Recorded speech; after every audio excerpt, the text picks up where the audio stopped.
모더나 백신 공급에 또 차질이 빚어졌습니다. 이달 들여오려던 물량 850만 회분의 절반도 못 들어오게 됐습니다. 당장 50대 후반 2차 접종 일정부터 2주 밀립니다. 지체장애를 가진 30대 남성이 폭염 속에 고독사한 사실이 뒤늦게 밝혀졌습니다. 코로나로 방문 돌봄 서비스가 줄면서 장애인과 저소득층에 대한 복지 사각지대가 심각해지고 있습니다. 한미 군당국이 내일부터 한미연합훈련에 사전연습에 들어갑니다. 하지만 전투참모단 인력을 평시보다 늘리지 않는 등 전반기 훈련 때보다 인원이 줄어들어 위기 대비 태세에 차질이 생길 수밖에 없다는 지적이 나오고 있습니다. 국정농단 사건 유죄 판결을 받고 구격해온 이재용 삼성전자 부회장의 가석방이 결정됐습니다. 이 부회장은 오는 13일 수감 207일 만에 구치소 밖으로 나오게 됩니다.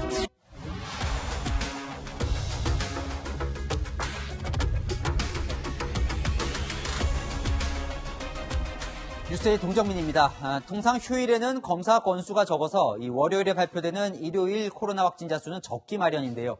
오늘은 그렇지도 않았습니다. 역대 일요일 최다 확진자 수를 기록하면서 이 전문가들은 이번 주 하루 2,000명 확진자를 예고하고 있습니다. 이 긴박한 상황에 백신 수급은 또 꼬였습니다. 7월 오기로 한 모더나 백신은 생산에 차질이 생겨 8월로 미뤄졌었죠. 그마저도 예정됐던 이번 달 물량의 절반밖에 못 온다고 합니다. 어쩔 수 없이 1차와 2차 접종 주기를 기존 4주에서 6주로 늘리기로 했는데요. 잠시 후 오후 8시부터 시작되는 20대, 30대, 40대 사전 예약을 비롯해 이 접종 일정이 줄줄이 바뀌었습니다. 첫 소식 서상희 기자가 보도합니다. 모더나사의 백신 공급이 또 지연됐습니다. 이달 공급하기로 한 850만 회분의 절반 이하로만 공급하겠다고 통보한 겁니다. 모더나사의 백신 공급 차질로 인하여 국민 여러분께 심려를 끼친 것에 대해서 다시 한번 죄송하다는 말씀을 드립니다. 지난달 모더나사가 마지막 주 물량을 못 보냈을 때 정부가 이달 물량은 차질 없다고 장담했지만 뒤집혔습니다. 8월 중에 공급 물량 850만 회분이 제때 도입되도록 협의가 마무리되었음을 밝혀드립니다. 모더나사와 올해 계약한 4천만 회분 중 8월에 들어와야 할 물량은 1,046만 회분입니다. 지난달 못 들어온 물량도 포함됐는데 지난 7일 도착한 130만 회분을 빼도 915만 8천 회분은 더 들어와야 합니다. 백신 물량이 부족해지면서 정부는 모더나와 화이자의 1, 2차 접종 간격을 4주에서 6주로 늘렸습니다. 신속한 접종 완료도 중요하지만 또 입원이나 중증 예방을 위해서 1차 접종자를 확대하는 것 또한 중요한 상황입니다. 2차 접종을 위한 물량을 1차 접종에 활용하면서 이달 넷째 주부터 시작될 예정이던 50대 2차 접종이 다음 달 둘째 주부터로 연기됐습니다. 오늘 오후부터 사전 예약을 시작하는 18세에서 49세 접종 간격도 6주로 조정됐습니다. 방역당국은 영국이 8주 간격으로 접종한다고 설명했지만 화이자 백신의 경우 앞서 지난달 3주에서 4주로 늘렸는데 또다시 2주를 더 늘려 혼란이 예상됩니다. 채널A 뉴스 서상입니다. 문재인 대통령은 오늘 지금 같은 고강도 방역 조치는 지속 가능하지 않다며 장기적으로 거리 두기 단계를 낮추겠다는 뜻을 밝혔는데요. 생존 위기에 몰린 자영업자를 언급하며 한 말입니다. 오늘 자정부터 부산 해수욕장이 폐쇄됩니다. 2년 연속 조기 폐쇄되는 거죠. 한철 장사로 1년 버티는 주변 상인들은 올해 장사도 끝났다며 망연자실하고 있습니다. 배영진 기자가 보도합니다. 형형색색 해수욕장을 가득 채웠던 파라솔은 자취를 감췄습니다. 불티나게 나갔어야 할 대여용 튜브는 모래사장 위에 쌓여있고 업체 직원이 한숨을 내쉬며 바람을 뺍니다. 심정이 답답하죠. 장사도 안 되고 해운대 사람도 많이 안 오고 열심히 했는데 허전해. 부산시는 오늘 자정부터 사회적 거리 두기를 4단계로 격상하기로 했습니다. 해운대를 비롯한 부산 지역 7개 해수욕장도 일제히 문을 닫습니다. 2년 연속 조기 폐장입니다.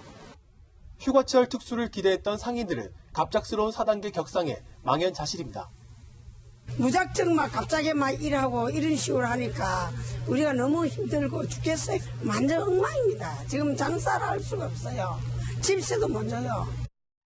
이리고 어떻게 살아나갈 건가 정말 너무 걱정스러워요. 솔직히 나라도 원망스럽긴 한데 또 코로나를 생각하면 또 어떻게 해요? 할 수 없죠. 재료 소진이 막막해진 일부 음식점은 3인분 주문에 1인분을 더 준다고 광고하며 벼랑 끝 대책마저 내놨습니다. 숙박업소에는 예약 취소 문의가 빗발칩니다. 기존 4명까지이던 인원 제한이 6시 이후 2명까지로 줄었기 때문입니다. 갑자기 저희도 지금 발표를 해가지고요. 저희도 지금 좀 당황스러운데, 만약에 3분, 4분 예약하신 분들은 지속을 하고 계십니다. 벌써 2년째 휴가철 특수를 포기해야 하지만 뚜렷한 보상책도 없어 상인들의 시름이 더 깊어지고 있습니다. 채널A 뉴스 배영진입니다. 수도권 자영업자도 상황이 심각하긴 매한가지입니다. 이 거리두기 4단계 조치 한 달째인데 확진자는 줄지 않고 손님만 줄고 있죠. 이 집단 감염까지 퍼진 노량진 수산시장, 이 상인들은 폭탄 맞은 수준이라고 합니다. 황규락 기자가 이어갑니다. 한낮의 점심시간이지만 노량진 수산시장에서 손님을 찾기가 쉽지 않습니다. 사람이 없어요. 시간을 열명하는데 시간이 없어요. 지난 3일 수산시장 종사자 가족이 확진된 이후 지금까지 29명의 관련 확진자가 나오면서 일부 점포들은 자가격리 등으로 문을 닫았습니다. 거리두기 4단계까지 겹치면서 식당들은 사실상 개점 휴업 상태입니다. 이제 그렇게 주말인데도 피리보다는 가는 집었다고 외부에서 걸린 거라서 괜히 시간만 피해서 너무 안타깝고. 지난 5월 한 차례 집단 감염이 휩쓸고 간 뒤 내일 방역하며 대비했지만 외부 유입을 막을 수는 없었습니다. 확진자 발생하기 전부터 방역 단계라든지 이거는 최고로 올려왔었어요. 하루에 방송 10번 이상씩 하고 마스크 안 쓰는 사람들 CCTV로 모니터링하고. 상인들의 어려움에도 코로나19 신규 확진자 수는 34일째 1000명대를 기록하는 등 확산세는 좀처럼 사그라들지 않고 있습니다. 당연히 2,000이 넘습니다. 연휴가 끝나는 이번 주부터 이제 본격적으로 확진자가 더 많이 증가할 거라고 저는 생각을 합니다. 또 백신 접종이 제자리 걸음인 상황에서 백신을 맞은 고령층의 돌파 감염까지 속출하면서 당분간 확진자 수가 줄어들기는 힘들 것으로 보입니다. 채널A 뉴스 황규락입니다. 네, 지난달 말은 유독 더웠죠. 서울의 낮 최고 기온이 35도까지 올라갔던 29일, 에어컨도 없는 옥탑방에서 30대 장애인이 홀로 숨진 채 발견됐습니다. 코로나 때문에 모두가 힘들지만 가장 마지막 사각지대까지 몰린 사람들은 이렇게 외롭게 숨져야 하는 현실입니다.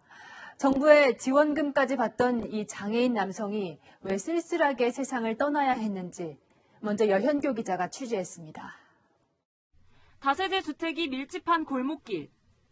경찰차와 구급대가 잇따라 출동하고 한참 뒤 들것을 옮깁니다.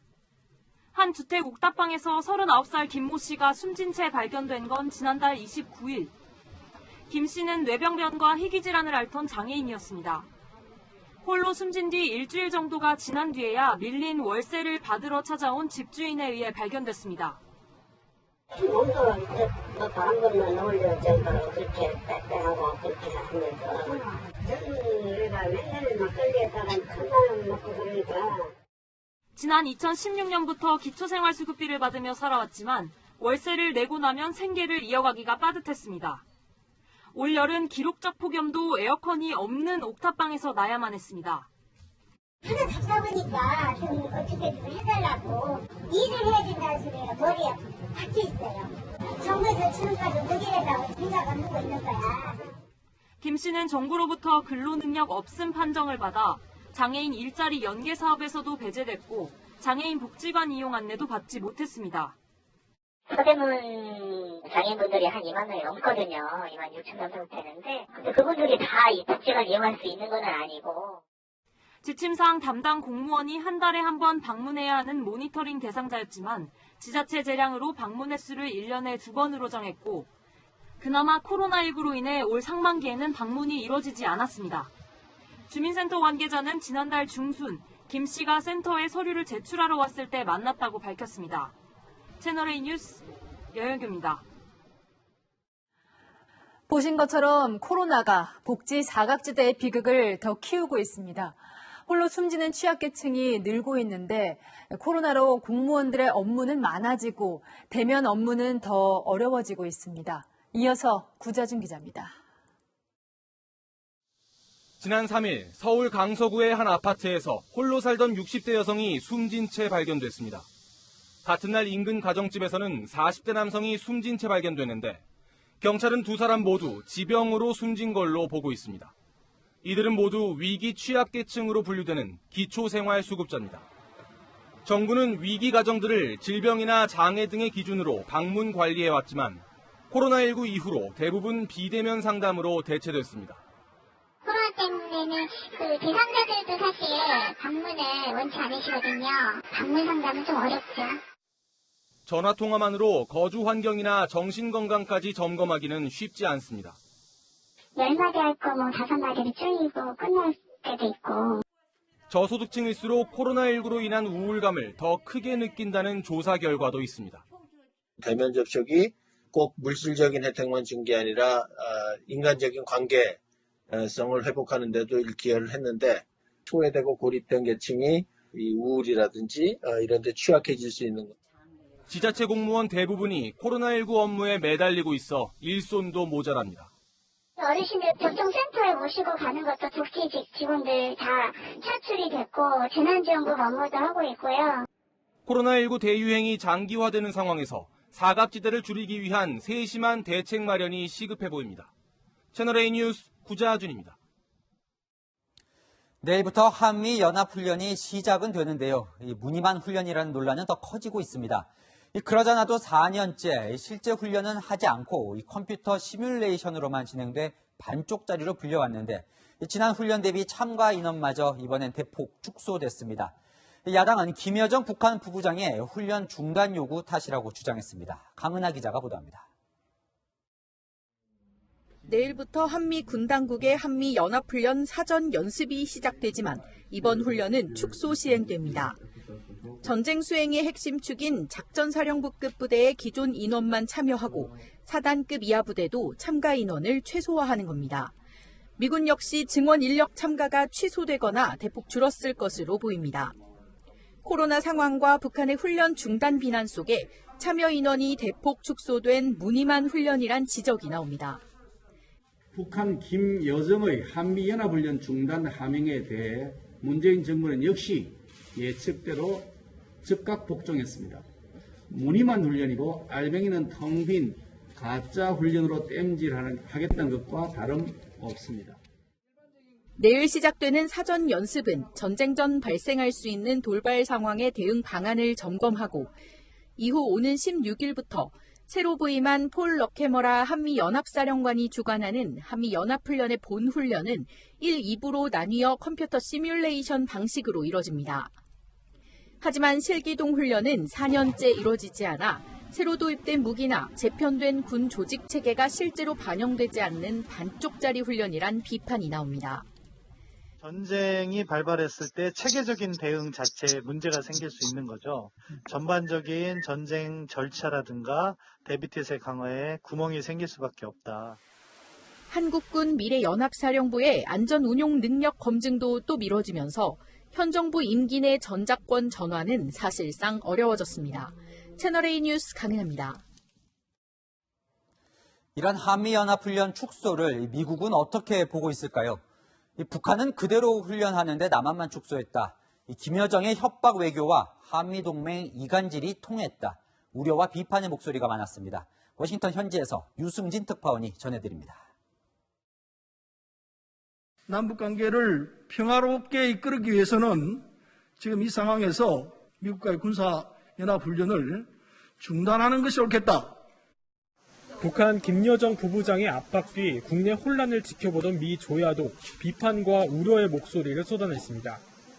미 CIA 출신인 브루스 클링너 연구원은 그동안 훈련을 축소해왔지만 북의 대가는 없었다고 지적했습니다. Despite this unilateral concession, Pyongyang neither reduced its own military exercises nor reciprocated with any diplomatic gestures. So the Moon administration and the ruling party, eagerly willing to give in to North Korean demands, raises questions about their commitment to the alliance. 한미연합사 참모를 지낸 데이비드 맥스웰 연구원은 김 부부장이 협박 외교로 정치적 양보를 얻어내고 동맹을 이간질하는데 효과적이라는 점만 증명하고 위협을 가져올 것이라는 전망을 채널A에 전해왔습니다. 코로나19로 훈련을 축소해야 한다는 일부 주장에 대해서는 한미 정상이 만난 직후 한국군의 백신을 지원한 점을 상기시켰습니다. 스콧 스나이더 미 외교협회 선임 연구원은 훈련 중단을 요구한 중국 왕이 외교부장이 북한의 대화 준비 등에 대한 정보를 갖고 한 발언이 아니라면 요청하지 않은 조언에 가까워 보인다고 꼬집었습니다. We're ready to meet whenever, wherever, with no preconditions to see where we can go in our relationship. But so far, there's been no substantive contact. 이런 가운데 미 국방부는 연합훈련은 한미 양국의 결정이며 상호 합의하에 이뤄질 것이라는 기존 입장을 되풀이했습니다. 워싱턴에서 채널A 뉴스 유승지입니다. 더불어민주당이 내일 언론중재법 개정안을 상임위 전체 회의에 상정합니다. 이 언론단체 6곳은 언론의 재갈을 물리는 반헌법적 법안이다, 이렇게 강하게 반발하고 있는데요. 어떤 법안이고 왜 논란인지 정치부 김성규 기자와 살펴보겠습니다. 김 기자, 이 진보 보수를 떠나서 언론단체 대부분은 이 법안 처리에 반대하는 이 서명운동에 돌입을 같이 했다면서요? 네, 오늘 6개 언론단체가 법 철회를 위한 서명운동에 돌입했습니다. 한국기자협회와 관훈클럽 등 주요 언론단체들이 모두 포함됐는데요. 말씀하신 것처럼 보수, 진보 상관없이 한 목소리인데요. 결의문에서는 이렇게 주장했습니다. 대한민국 민주주의를 퇴행시키는 입법 독재라며 모든 수단을 동원해 저지하겠다고 했습니다. 하지만 민주당은 국민의힘의 반대에도 불구하고 내일 국회 문화체육관광위원회 전체 회의에서 법안을 상정하고 처리까지 시도할 방침입니다. 네, 왜 민주주의를 퇴행시키는지 이제 지금부터 따져보죠. 3가지 문제점이 있다면서요, 이 법안 내용에? 네, 우선 이 법안은 헌법이 규정한 언론의 자유를 상당히 훼손하고 있다는 건데요. 전문가 얘기 먼저 들어보시죠. 허위 조작 보도라고 하는 것을 굴레를 씌우게 되면은 그런 언론사의 역할 상당히 위축되는 그런 효과를 가져올 수 있기 때문에 우리 언론의 자유를 크게 훼손하는 그런 악법으로 아마 역사에 크게 기록될 것이라고 생각을 합니다. 하나씩 따져보겠습니다. 우선 허위 조작 보도의 정의가 명확하지 않습니다. 정치인들은 자신에게 조금이라도 불리한 기사는 무조건 가짜뉴스로 몰아붙입니다. 또 의혹 제기의 핵심 내용이 맞더라도 곁가지 표현에서 오류가 있으면 이를 꼬투리 잡아 허위 조작 보도라고 주장하는데요. 이런 경우들을 모두 허위 조작 보도라고 할 경우 언론 본연의 정부와 정치권 감시 기능은 현저히 약해질 수밖에 없습니다. 전문가들은 이렇게 얘기합니다. 최순실 보도뿐만 아니라 정부 쪽이나 정치권을 좀 의혹 제기하는 모든 보도는 다 악의적이라밖에 될 수 없는 위험성을 가지고 있는 거죠. 그러니까 자의적인 어떤 판단할 수밖에 없는. 두 번째는 열람 차단 청구권입니다. 기사에서 언급된 의혹 당사자가 청구하면 인터넷상에서 해당 기사를 보이지 않게 해야 한다는 건데요. 자칫 정권 입맛에 맞지 않는 기사인 경우 사전에 차단될 수 있다는 우려도 나옵니다. 마지막으로 개정안은 손해액의 최대 5배까지 배상하도록 하는 징벌적 손해배상을 명시했는데요. 이 배상액 산정을 매출액과 연동시키게 했습니다. 책임의 정도가 언론사 매출액과 무슨 관련인지 이해가 되지 않는 대목입니다. 그러니까 이제 언론의 감시 기능이 약화된다, 이런 우려가 가장 큰 건데 해외에도 이런 법안이 있습니까? 국회 입법조사처 등이 해외 사례를 조사한 적이 있습니다. 이 법안은 고의나 중과실로 허위 조작 보도를 하지 않았다는 점을 언론사가 입증하도록 했는데요. 문제를 제기하는 쪽이 잘못을 입증하는 것이 일반적인데 정반대로 한 거죠. 이런 해외 사례는 없습니다. 또 열람 차단 청구권도 해외에는 없습니다. 또 언론에 국한해서 징벌 배상을 하게 하는 사례도 없었습니다. 자, 그럼 이 정부에서는 이 법안에 대해서 뭐라고 얘기합니까? 주무부처인 문화체육관광부도 손해배상의 하한선과 관련해 과도하다고 지적하고 있습니다.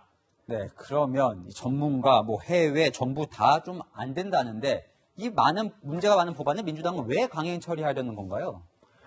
권력의 속성은 누구로부터도 간섭이나 개입, 그리고 감시를 받기 싫어하잖아요.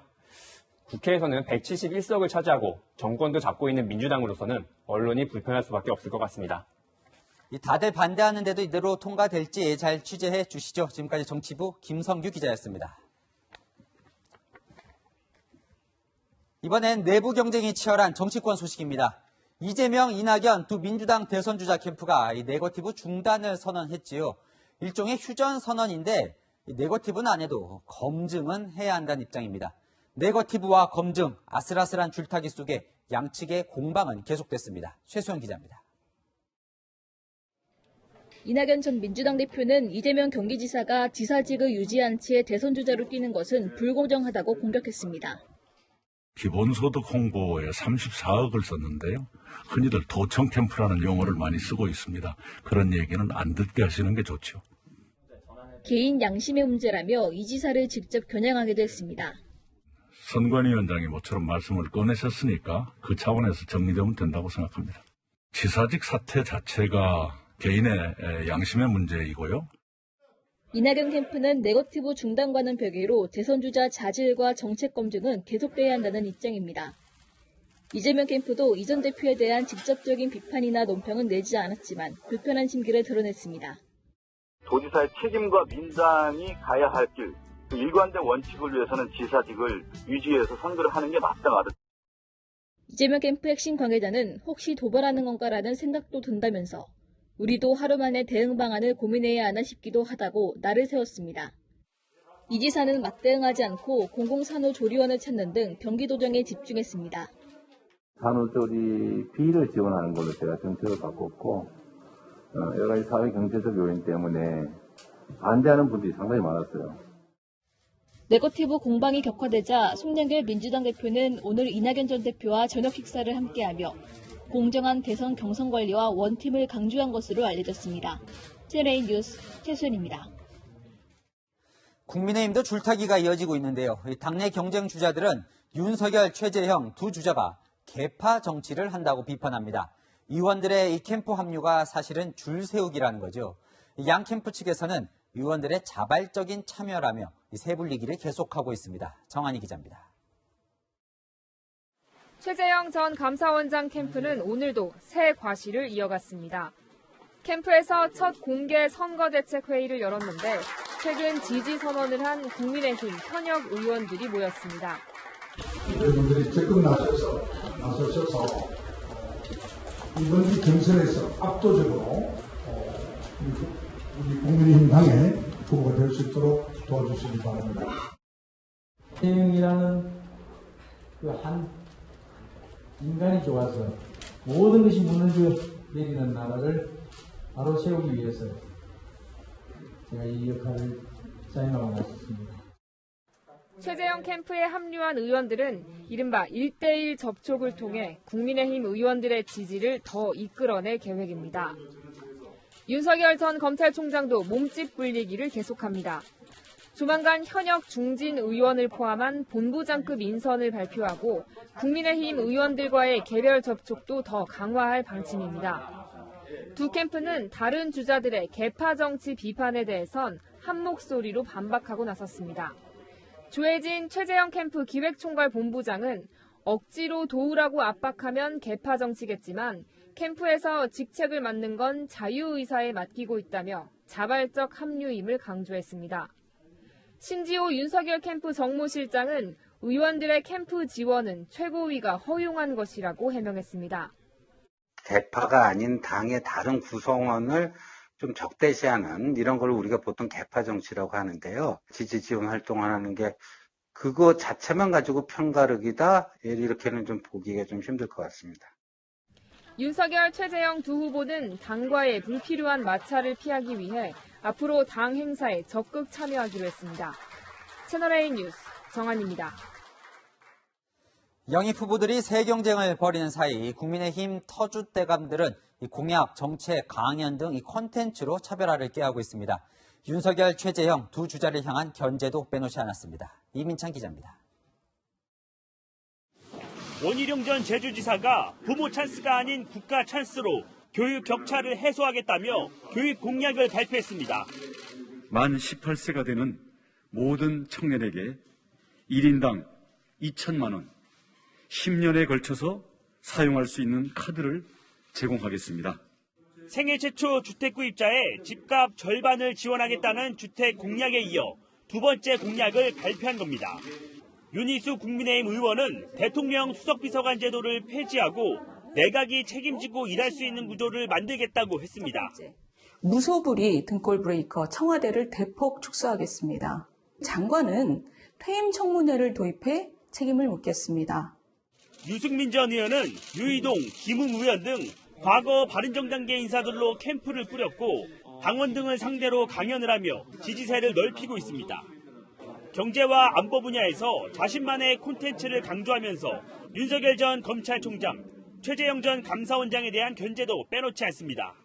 신비의 베일에 가려 있을 때 높은 지지도를 갖다가도 국민들 앞에 이야기를 하기 시작하면 그러면 저는 지지율이 분명히 출렁거릴 거라고 생각을 합니다.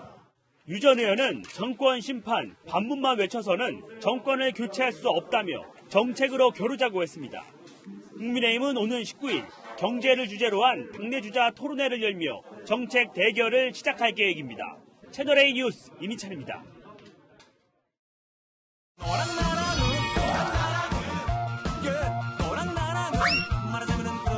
여랑야랑 정치부 김민지 기자와 함께합니다. 첫 번째 주제 보여주시죠. 네 글자 회의 힌트 좀 주실까요? 네, 현실에는 없는 겁니다. 오늘 송영길 민주당 대표가 아침에 회의는 했다던데요. 그게 바로 가상현실 회의여서 그런데요. 오늘 민주당이 정당 최초로 가상현실, 즉 메타버스에서 회의를 열었습니다. 궁금하시죠? 보여드릴게요.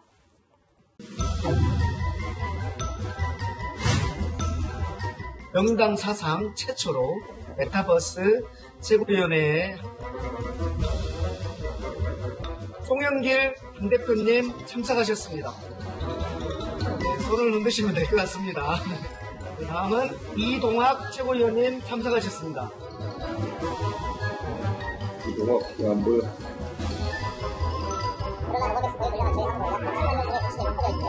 비대면 시대에도 막힘없이 소통하는 플랫폼 정당의 모습을 선도해 나간다. 그러니까 이 화상회의와는 좀 다른 건가요? 네, 보통 화상회의는 화면에 얼굴들만 모여 있죠. 메타버스는 보시는 것처럼 현수막도 있고요. 또 가상 공간에 회의실을 만들어 놓고 캐릭터들이 나갔다 들어갔다 활동도 할 수 있습니다. 이 메타버스에 대한 관심들은 다들 높은데 아직 개념이 이게 딱 잡히진 않습니다. 네, 지난 4일에 홍남기 경제부총리도 이 아바타의 모습으로 메타버스에서 한국판 뉴딜을 홍보했는데요. 설명 도중에 실제 모습으로 등장해서 가상과 현실을 넘나들기도 했습니다.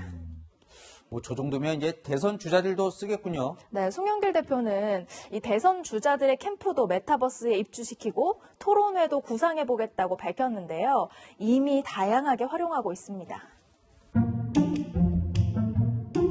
누구를 뵙는 것도 좋지만 이렇게 뵙는 것도 신기하고 재밌네요. 우리 아들 둘이 여러분과 비슷한 사회 초년병으로 앞으로도 젊은 세대가 하면 정치도 다르고 많은 것이 변화한다라고 하는 것. 유권자와의 소통이 절실한 정치권에 이런 가상세계의 쓰임새가 더 많아질 것으로 보입니다. 그럴 것 같네요. 네. 네, 다음 주제 보겠습니다. 패심을 잡아라. 여야 없이 중요한 유권자들이죠, 이제. 네, 패심, 그러니까 반려동물과 함께 사는 사람들의 표심인데요. 혹시 우리나라의 반려인구가 몇 명이나 되는지 아시나요? 예전에 뉴스에서 전해드린 것 같은데 1,000만 명이 넘는다고 제가 전했던 것 같은데요. 네, 맞습니다. 1,500만 명 가까이 되는 반려인구의 표심이 참 중요한데요. 민주당 이재명 후보는 오늘 경기도 여주의 한 반려동물 테마파크 조성 현장을 찾아서 개 식용 금지와 반려동물 매매를 공론화하자고 제안했고요. 또 어제는 세계 고양이의 날을 맞아서 SNS에 고양이 사진과 함께 축전을 남기기도 했습니다. 이게 꼭 이 반려동물을 키우지 않더라도요. 이 동물과 함께 있는 이 후보 모습 보면 조금 더 가깝게 느껴지긴 해요. 네, 그래서인지 SNS나 홍보 영상들을 통해서 이런 모습들을 공유하고 있습니다. 만져달라고요? 이렇게 좋다는 뜻이에요? 예방도 그런 거 보시면 됩니다.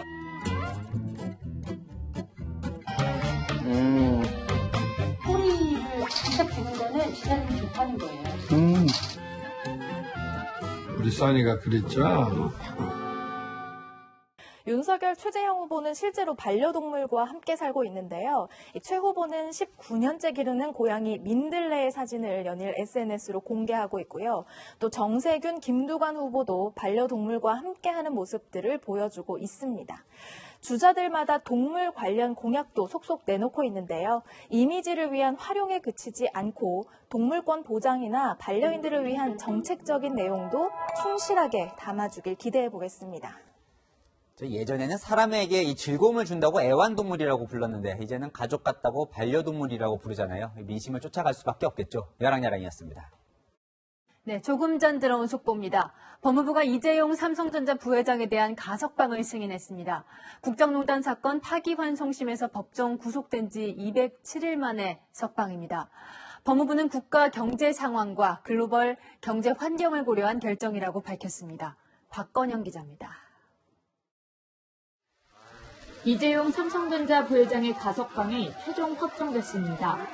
오늘 열린 법무부 가석방심사위원회가 이 부회장의 가석방을 결정하고 박범계 법무부 장관이 최종 승인한 겁니다. 이재용 삼성전자 부회장에 대한 가석방은 사회의 감정, 수용생활 태도 등 다양한 요인들을 종합적으로 고려하여 결정된 것으로 알고 있습니다. 이 부회장은 국정농단 사건 재판 파기환송심에서 징역 2년 6개월의 실형을 선고받고 서울구치소에서 복역해왔습니다. 가석방 예정일은 오는 13일인데 법정 구속으로 수감된 지 207일 만입니다. 법무부는 형 집행률과 재범 위험성 등을 종합적으로 고려한 결정이라고 설명했습니다. 오늘 가석방 심사위는 강성국 법무부 차관과 구자영 검찰국장, 외부 전문가 등 9명이 참여한 가운데 진행됐습니다. 이 부회장은 지난달 말 기준 형기의 60%를 채워 가석방 심사 대상에 올랐습니다.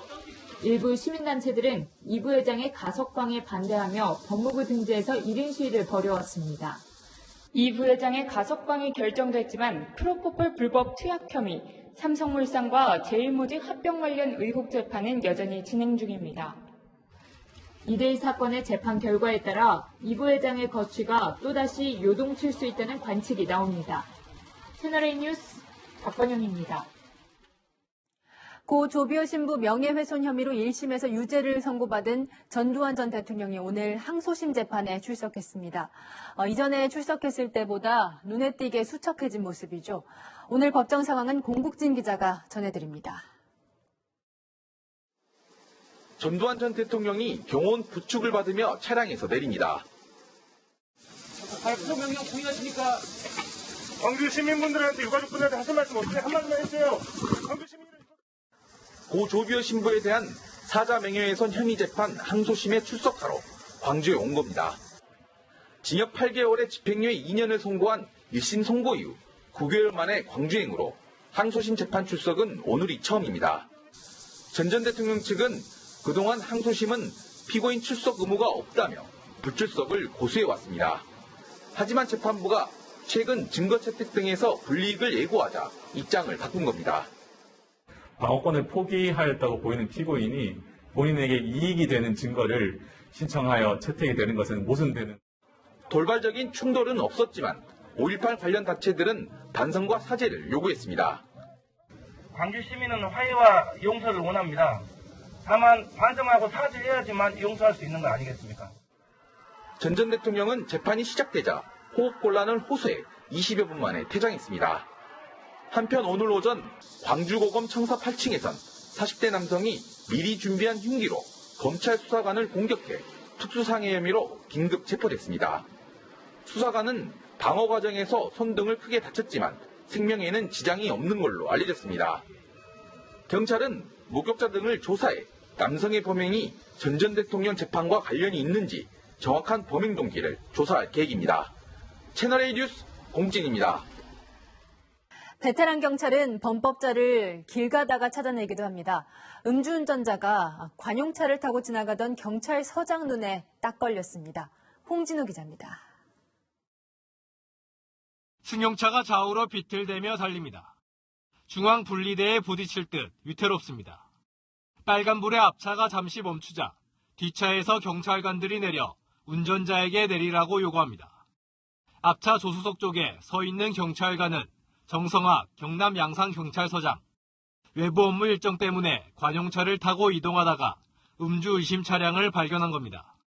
하차 요구를 받고도 꼼짝도 않던 앞차는 신호가 바뀌자 빠르게 달아나기 시작합니다.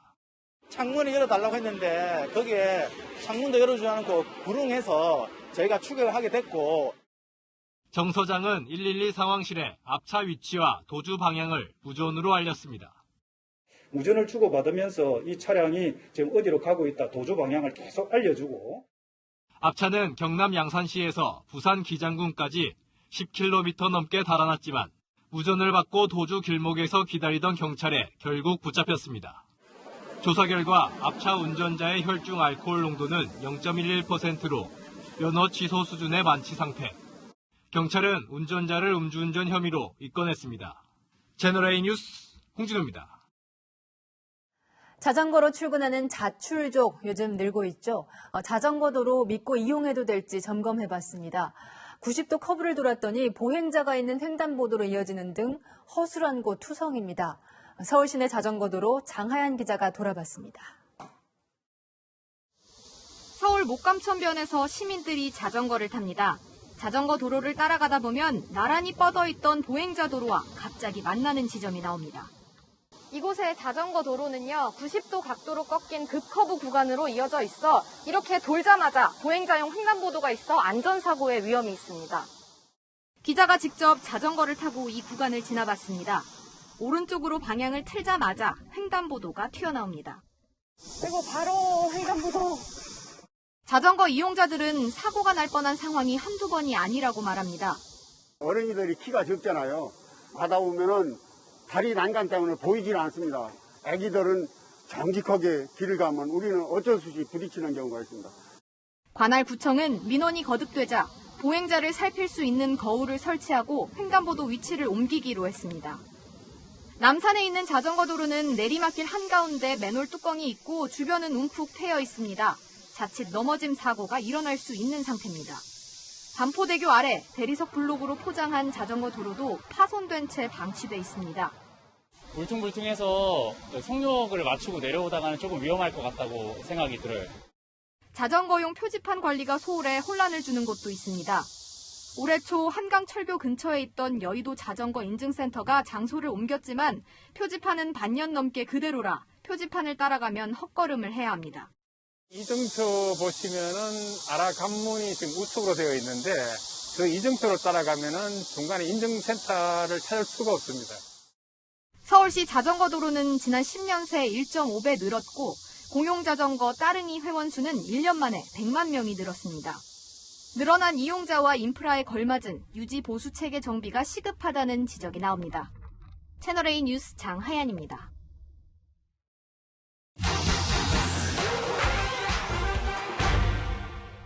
폭염에 코로나 유행까지 겹치면서 장 보러 나가는 대신 신선식품 배달시키는 분들 많으시죠. 그러다 보니까 배송지 창호나 배달 지연으로 식품이 변질되는 상황도 종종 발생하는데요. 이럴 때 환불 가능한지 알아봅니다.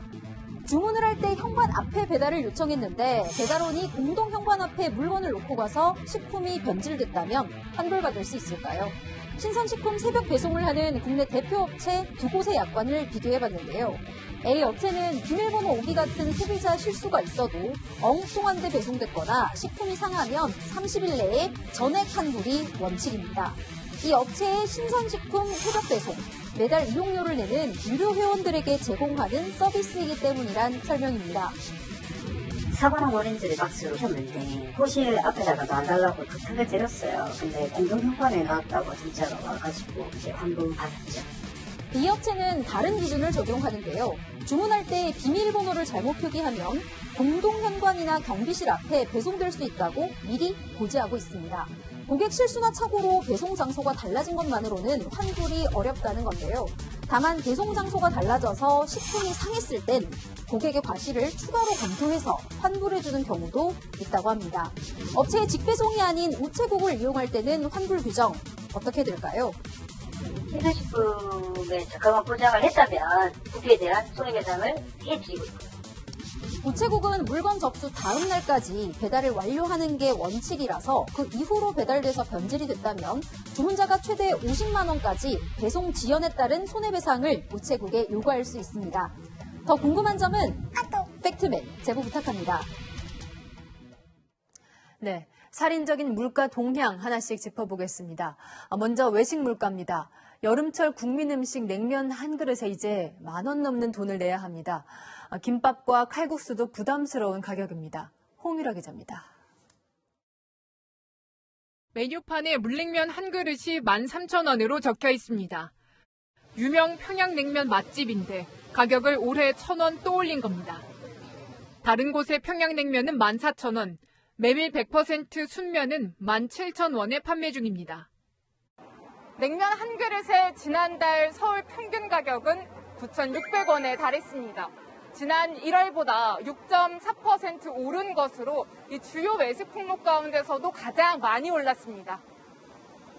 뿐만 아니라 비빔밥과 김밥, 칼국수 등 서민들의 대표적인 외식 메뉴 가격도 줄줄이 뛰었습니다. 가족과 외식은커녕 직장인의 경우 점심 한 끼도 지갑 생각을 안 할 수 없습니다. 부담돼요. 계속 오르는 건 느껴지고 계속 안 사 먹을 순 없고 사 먹긴 해야 되거든요. 보면 반찬들이 옛날에는 푸짐하게 나오는데 푸짐하게 안 나와요. 왜? 물가가 비싸니까. 요즘 월급 빼곤 다 올랐다는 말이 나올 만큼 물가 급등세가 심상치 않습니다. 특히 천정부지 치솟는 밥상 물가는 가게에 깊은 주름을 지을 정도입니다. 실제 가계 소비 지출에서 식료품비가 차지하는 비율인 엔겔지수는 올해 1분기 13.3%로 21년 만에 최고치를 기록했습니다. 시킬 때 하나당 9,000원, 10,000원 하니까 한 달 생활비 체크해보면은 생각보다 외식비로 많이 나온 것 같다. 이렇게 느낄 때가 좀 많은 것 같아요. 장바구니 물가에 이어 외식비마저 줄줄이 뛰면서 서민들의 밥값 부담은 더욱 커지고 있습니다. 채널A 뉴스 홍유라입니다. 서민 연료라고 불리는 액화석유가스 LPG도 7년 만에 최고치로 올랐습니다. LPG에 의지하는 택시기사나 식당 주인들 시름이 깊어지고 있습니다. 박정석 기자입니다. 서울역 앞 정류장에 택시들이 길게 늘어서 있습니다. 33도를 웃도는 무더위지만 에어컨 켜고 손님을 기다리는 건 엄두도 못 냅니다. 택시 연료인 LPG 가격이 부담될 만큼 치솟았기 때문입니다. 일방되면은 켜놓지 그냥 이러고 있는 거에 세워놓고 뒤에서 그거 해놓으면 그 기름값을 어떻게 돼? 벌어가지고 기름값도 모지래. 그래도 손님 태우기 직전엔 쾌적함을 위해 에어컨을 최대로 틀어놓습니다. 이렇게 세워놓고 기름 쓰는 게 더 많습니다. 그렇다고 안 켜놓을 수도 없잖아요. 어쩔 수 없이 켜는 거예요, 지금. 아무래도 손님도 없는 상태에서 많은 부담이 가지요. LPG를 취사용으로 쓰는 영세한 식당들은 안 그래도 손님이 없는데 식자재 가격 급등에 연료 부담까지 더해지자 말 그대로 울고 싶은 심정입니다. 코로나 때문에 지금 장사도 안 된다다가 LPG까지 지금 너무 가격이 오르는 바람에 작년에는 요맘때 5,000원이 안 됐는데 단가가 이번 달에 거의 한 1,000원 가까이 차이가 나는 것 같아요. 우리도 뭐 도시가스를 옮겨야 되나 지난해 같은 기간과 비교하면 국내 프로판 가격은 킬로그램당 766원에서 1,096원, 부탄은 1,158원에서 1,488원으로 인상됐습니다. 국제 가격과 환율 때문인데 실제로 국제 LPG 가격은 지난해 8월과 비교하면 80% 넘게 올랐습니다. 문제는 앞으로 가격이 계속 오른다는 겁니다. 세계 경기 회복으로 수요는 많지만 공급은 부족하고 국제 운송비까지 덩달아 급등하고 있기 때문입니다. 서민 연료 LPG마저 오르면서 시름이 더 깊어지고 있습니다. 채널A 뉴스 박정서입니다. 네, 요즘 같은 폭염, 전 세계적인 현상입니다. 기온이 섭씨 45도까지 치솟은 그리스에서는 2주간 최소 400건의 산불이 이어지며 섬 주민들이 배를 타고 대피하는 일까지 벌어졌습니다. 박수유 기자가 보도합니다. 산불을 피해 배를 타고 탈출하는 수백 명의 사람들. 배 바깥으로 보이는 섬은 온통 시뻘건 불길에 휩싸여 있습니다. 그리스에서 두 번째로 크고 여름 휴양지로 유명한 섬이지만 두 개의 산불이 잡히지 않고 해안가마저 위협하자 대피객이 속출한 겁니다. Ναι, έχει πιάσει και έχει και πάρα πολύ καπνό. Δεν μπορείς να δεις, δηλαδή βλέπεις τον ήλιο να είναι κόκκινος. 기록적 폭염에 이어 지난 열흘간 전국에 최소 400건의 산불이 발생하자 그리스 위성 지도엔 온통 연기 구름이 가득합니다.